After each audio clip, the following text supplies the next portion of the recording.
Namaskar, sir. Thank you so much, sir. Namaskar. I'm extremely honored to be part of this conference and doubly honored to have been able to hear Mr. Rajendra Singh ji. And he has done so much for the country, so much for the world, because and I am really honored for that. What are we really, my basics for the next 5-7 minutes would be, why are we losing on the environment front?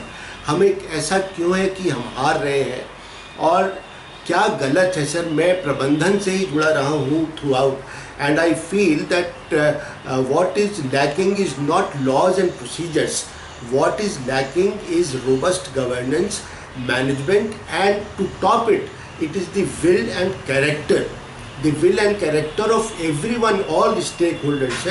Maybe it may be the developers, it may be the industry, it may be the regulators, it may be public. Everyone has to have a will and character to implement environmental conservation. I would like to take up these sectors separately. Sir आप industry के view point of view से देखें sir, तो industry आज के दिन मात्र ये समझती है कि हमको अगर क्लियरेंस मिल जाएगा वही हमारे लिए पर्याप्त है। ऐसा नहीं है सर।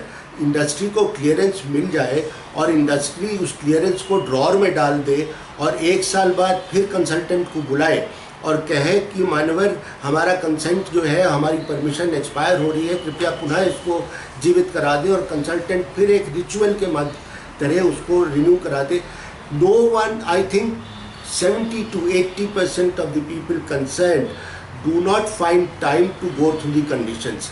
पहले तो कंप्लायंस की कंडीशंस ही हम बहुत ज़्यादा लगा देते हैं, 70, 80, 85 इतनी कंडीशंस लगाते हैं। फिर भी जो कंडीशन सर हम लगा पाते हैं उन कंडीशंस को हम मॉनिटर ही नहीं कर पाते हैं।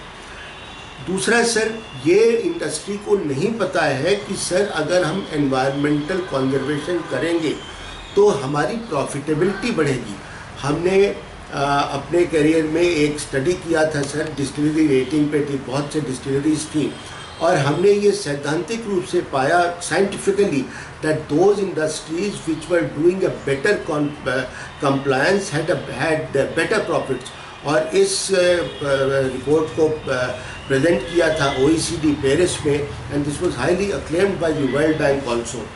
तो compliance is not all loss to the industry. Compliance is profit. Compliance increases your acceptability to society.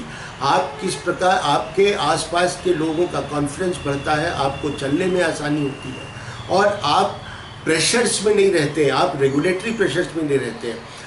Industry को कंप्लायंस बिल्कुल रिलीजियस रूप से करना चाहिए और उसको ये भी रियलाइज़ करना चाहिए कि सोसाइटी में उसका रोल बहुत इम्पॉर्टेंट है। सर दूसरा एक ग्रे एरिया जो हमने देखा है अपने कार्यकाल में, वो ये है कि जो डेटा हम जनरेट कर रहे हैं, it is not representative of the ground situation. सारा पर्यावरण मूल्यांकन जो हम करते हैं वो बेस लाइन एनवायरमेंटल क्वालिटी पे करते हैं और उसका डेटा जो है वो कहीं भी किसी रूप में भी रिप्रेजेंटेटिव नहीं होता है। अखबार में रोज़ निकलता है कि हमारा एयर पोल्यूशन क्रॉस कर गया है, एयर पोल्यूशन नहीं है, वाटर पोल्यूट हो रहा है, सब हो रहा है।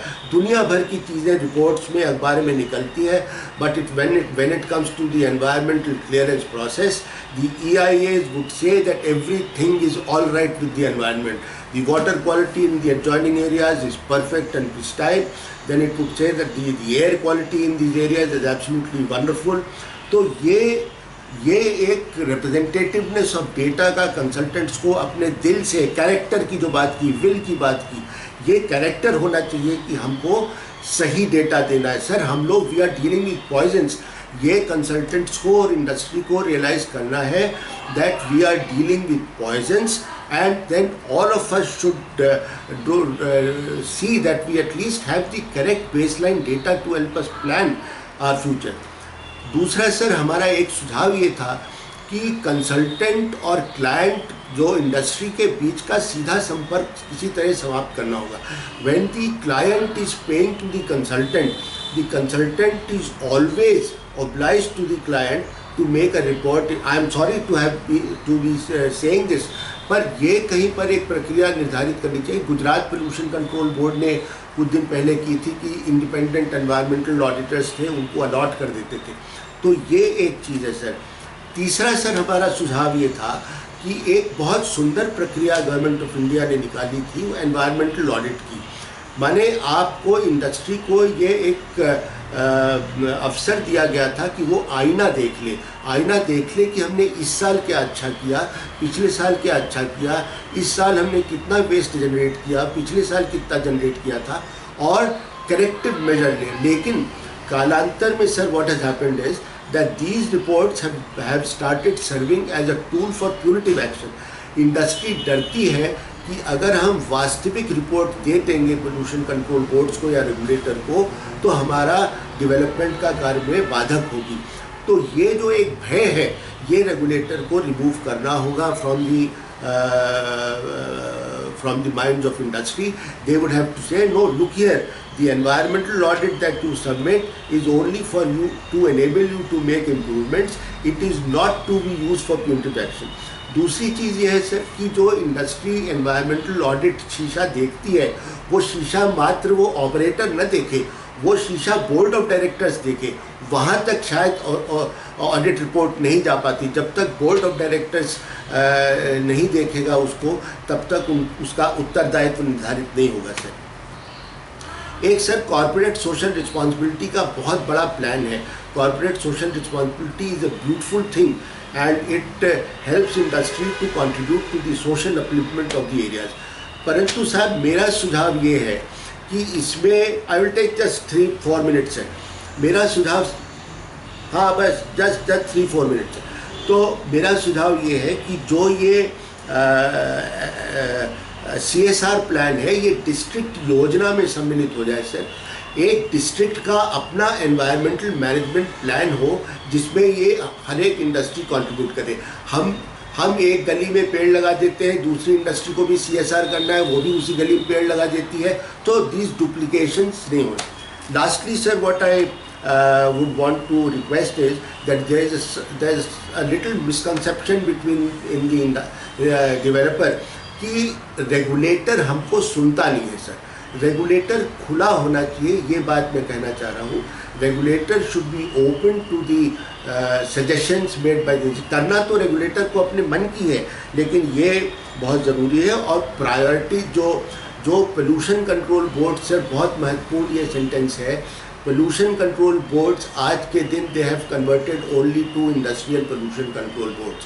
पोल्यूशन कंट्रोल बोर्ड्स जो है अगर industry they are taking care of only 10% of pollution. हम सब जानते हैं कि 80% ऑफ पोल्यूशन डोमेस्टिक से होता है, व्हीकल से होता है, पराली से होता है, लेकिन हमारा सारा रिसोर्स हमारा सारा टेंट उधर लगा हुआ है. लास्टली सर एक जो सस्टेनेबिलिटी की बात कही गई है और टेक्नोलॉजी की बात कही गई है. एक सर ज़ीरो लिक्विड टेक्नोलॉजी आजकल बहुत चला दी है, but that is a very highly carbon intensive technology. इस पर विचार करना होगा. बहुत से अंतर्राष्ट्रीय स्तर पर सर जो एफ्लुएंट्स को इरिगेशन के लिए यूज़ कर रहे हैं, एफ्लुएंट्स को मार्केट कर रहे हैं जो मैन्योर, तो ये इन चीज़ों पर करेंगे ताकि हम we have lesser dependence on power. And with this sir I would once again want to thank the organizers and thank you all for giving me this opportunity. Thank you Dr. Rajendra Singh sir, thank you Mr. Bajpayee, thank you. और आप लोग से परिचय नहीं है लेकिन आज हो गया है. Thank you so much sir.